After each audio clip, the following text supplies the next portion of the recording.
Ouais, bonjour. On va faire un petit comparatif entre le tableur Excel et le tableur LibreOffice Calc. Donc, il y a des fonctions on retrouve grosso modo toutes les mêmes fonctions, mais il y a la difficulté parfois pour trouver l'outil en ergonomie. Donc là, je suis sur Excel. Donc, c'est un petit tableur, un petit tableau de test. Bon, on va regarder donc pour prendre des outils. Donc, les termes utilisés. Donc, on distingue déjà les onglets, pour préciser. Donc les onglets, je vais vous faire un petit dessin là. Les onglets se trouvent au-dessus, c'est le fichier, etc. Bon, je dessine mal, mais enfin voilà. Et bloqué avec ma souris, les onglets se trouvent ici.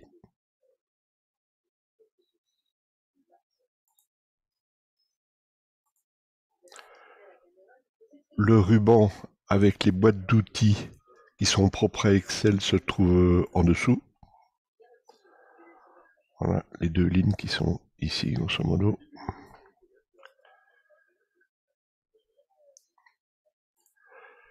Et après, bah, il y a les boîtes d'outils. Moi, les boîtes d'outils, par exemple, la boîte d'outils. Attendez, je vais me remettre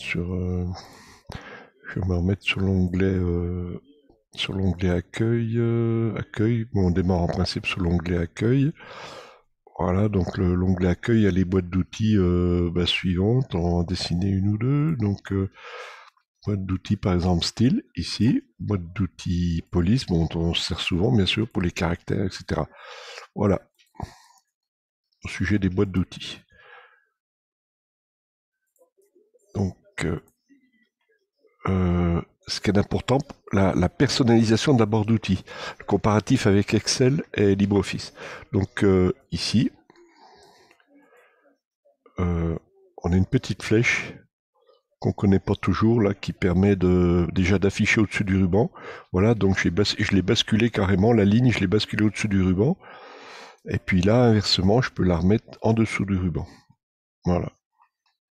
Et par exemple, là, j'ai un outil qui s'appelle Dictionnaire des synonymes. Bon, bah là, on peut le tester. Vous verrez comment je peux enlever facilement l'icône et la remettre. Donc, par exemple, je me clique sur la cellule où j'ai marqué le nom appelé, le verbe. Donc, dictionnaire des synonymes. Voilà, ça m'ouvre par exemple la boîte ici là. Donc, je peux cliquer sur dénommer, par exemple. Voilà, dénommer. Alors, là, normalement, si je le valide ou je le double-clique ou désigner, par exemple. Désigner.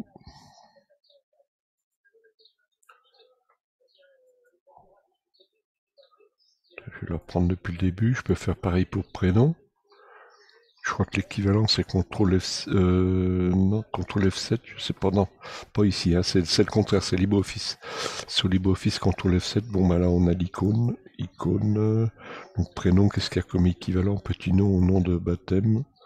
Donc je reviens ici, petit nom, désolé de me montrer. Voilà, bon bah là par contre, est-ce qu'il faut peut-être que je fasse un CTRL V ici, puis le remettre à la place ici, voilà, CTRL C, pardon. Là, je sais pas si ça marche comme ça, peut-être. Là, je clique ici, CTRL V. Non, ça n'a pas pris. Si, ça l'a pris en copier-coller. Bon, voilà, mais il y a l'outil. Hein. Donc, tandis que donc voilà, personnalisation de bord d'outils ici pour cette fonction-là. Mais là, je peux, l'icône, si je fais un clic droit dessus, là, je peux déjà supprimer de la barre d'outils accès rapide parce que ça, là, on est dans l'accès rapide. Je ferme la fenêtre ici. Et si je reviens là-dessus, je peux personnaliser en ouvrant la boîte sur laquelle là je m'allonge pas trop là-dessus parce que là c'est à vous de voir. Alors soyez prudent quand même sur les outils, évitez le stress de la perte de la barre d'outils. Bon, on peut revenir assez facilement. Bon, je reviens. Là j'étais sur, on est bien d'accord, j'étais sur Excel. Là, dans ma barre d'outils en bas de Windows, je reprends LibreOffice. Là, je suis sur le tableur LibreOffice.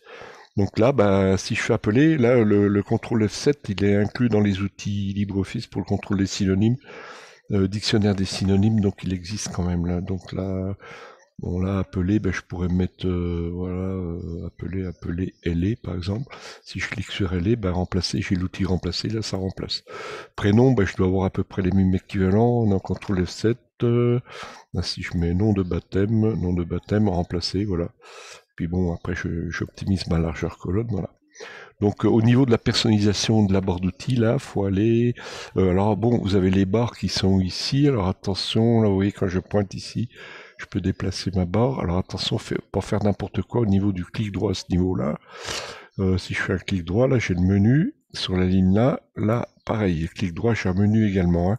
Donc là, je peux le remettre à gauche. Là, je peux le, voilà. Donc là, je peux ici, là, ici, bloquer la barre d'outils. Donc, si vous fermez la barre d'outils, vous risquez de la perdre, hein. Donc, puis là, bon, là, je peux la déplacer normalement. Voilà, je la replace comme elle était avant. Et puis il y a des outils de personnalisation. Bon, je peux la déplacer un petit peu. Clic droit. Et puis là, en bas, hein, c'est en bas que ça se passe. Bloquer ou personnaliser la barre d'outils. Voilà. Et si vous faites personnaliser la barre d'outils, là, vous avez votre boîte avec laquelle vous pouvez prendre toutes les commandes et soit les envoyer ici ou les renvoyer à gauche et puis après valider. Voilà. Bonne soirée à tous.